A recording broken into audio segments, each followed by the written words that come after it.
What is up, y'all? Jesse here with Adventure Endeavor, where every day is an adventure. That's my new thing, my new slogan.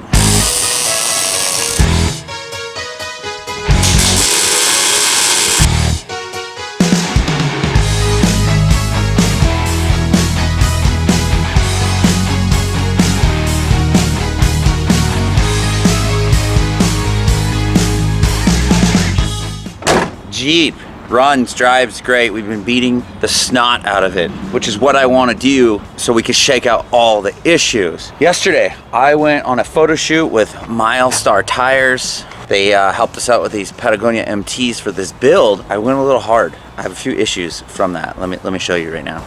Might be hard to tell. Issue number one. The tire contacted the fender. It's all tweaked. So I don't know what I'm gonna do with that. Might have to bend it back into place. Might have to trim a little bit more to make clearance. Issue number two. Our steering wheel is now considered janky.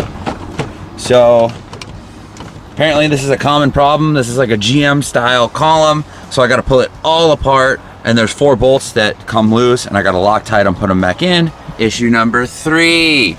The key won't come out of the ignition. So you can steal the Jeep if you want. Please don't steal the Jeep, I love it. A lot of these things happened when we were at the Milestar shoot. I kind of went a little ham. Hopefully I'll have photos of us jumping the Jeep. It wasn't a huge jump, but I did it many times and it was super fun. If you can see in there, those are our compressors. Those are the Viair compressors that we got to install in the Jeep. I'm gonna head over to the Fab Lab and I am gonna see about getting a few little brackets made that I need in order to mount those up, get them wired, because that will be super nice to have. Also, I gotta go by the radiator shop because the Jeep's radiator is leaking pretty badly and I don't want that to get any worse.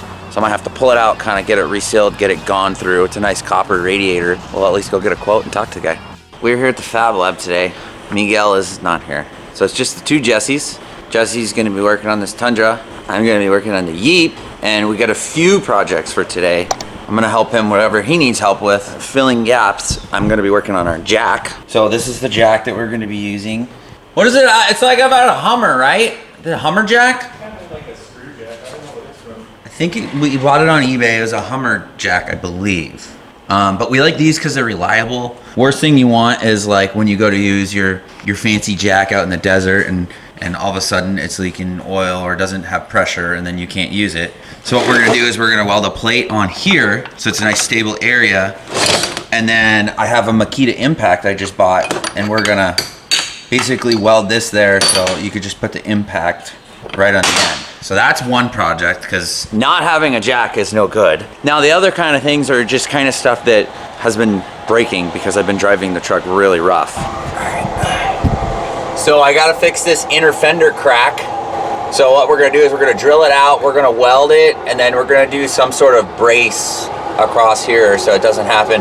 The reason this is happening is because the battery is right here, so it's kind of heavy, you know what I mean? So we're gonna try and fix that up. If we can get to today, I don't know how the day is gonna go. We're gonna do a tube clamp up here, and we're gonna bend a tube that comes over, and it's gonna bolt to here. In a lot of those videos, you guys could see the whole front fender's kind of going like this. It's an older truck, and we just want to support the whole front end a little bit more so we get less of the cracking that we're getting here, and just overall strengthen it up and make it stronger. All right, so I made this brace right there. I welded the crack, drilled the crack, welded the crack, and then I went ahead and installed this brace. Gonna give it a coat of paint, and hopefully that holds it. I did support up the inner fender so the crack met perfectly where it's supposed to.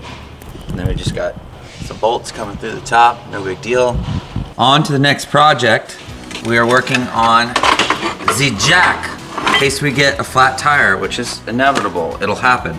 Basically, we're gonna weld this plate on top right here, and then obviously underneath we're gonna weld it a bit more too, and then we're gonna put some angle iron on the top.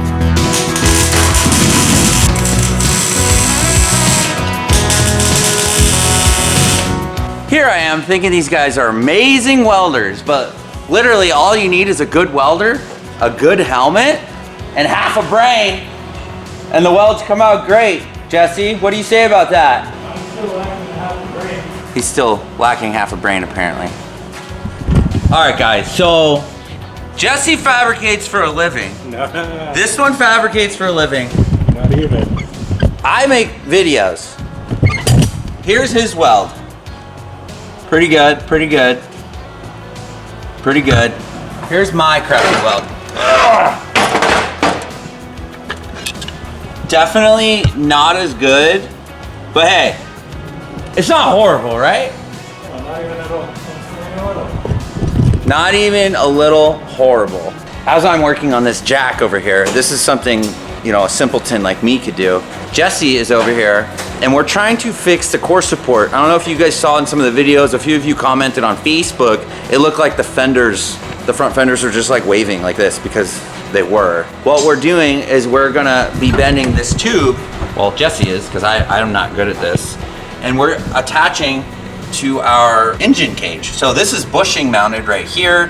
This is gonna be a tube clamp so it can come off. That's gonna be welded. It's gonna be ran down, and we're going through some of the bolts here, and obviously that's gonna be welded to that. So we're gonna do one of those on each side, and that's gonna really help the whole front end from waving around, hopefully. We came up with, for a jack, what's nice is you could put an axle tube this way, you can fit an axle tube this way, you could just put a differential in there and it can't slide out. Just really versatile. Like I said, we just use the 1/2-inch drive, use an impact that picks the truck right up, throw some paint on it, put it in the back of the Jeep, we good to go. So, this is what we came up with. This runs over to our engine cage, which is bushing mounted. And we have another one that's currently drying, goes right over the top here. And it might be hard to tell, see if I can do this myself, but it really stiffens up the whole front end compared to this side. So hopefully that helps keep the whole truck together, and then we'll take it out and we'll shake it up again and see what else breaks and see what else we need to fix, and kind of go on that vicious cycle. And then obviously there's a lot more upgrades that we want to do as well to make it handle better, to make it steer better, everything like that. So it's fun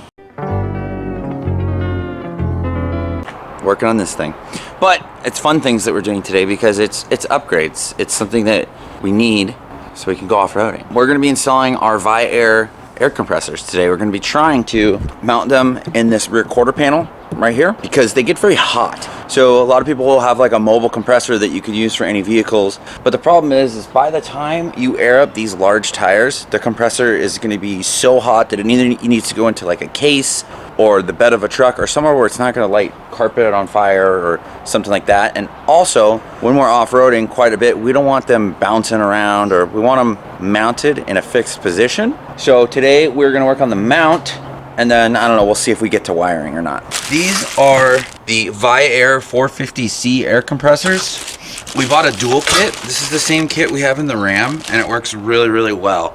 So basically, you have two compressors that are 100% duty cycle, pumping air into those tires, and it fills them up pretty quickly. The game plan is to mount them in there.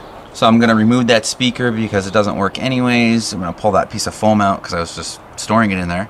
And game plan is to mount this in the bottom section down there. It's gonna get screwed in on this side because there's a little, it's hard to tell, but there's a little lip right there. So it's gonna sit on that lip, it's gonna get screwed in, and then I'm gonna use these pieces of steel to basically make a couple hangers on the backside, because the backside is basically just sheet metal, and so it can't attach anyway. So I'm gonna run these two strips up to the top, and then the game plan is to bolt them through here. So the strips of steel will be running around the back, they'll curve up, put a bolt, and then it'll be attached down here as well. The compressors will sit here and here. And then we gotta figure out wiring. That's definitely not my strong suit.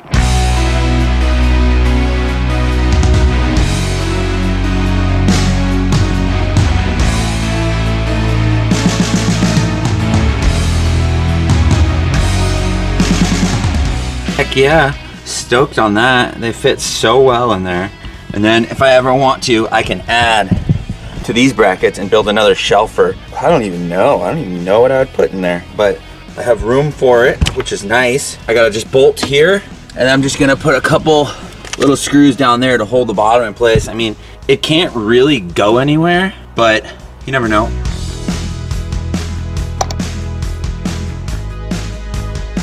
So I don't know if I mentioned it, but the main reason for having compressors obviously is so you can air tires up and down. This is convenient because now I have them in the Ram, I have them in the Jeep. Either of them have plenty of PSI to air up the trailer tires, which are a little bit higher.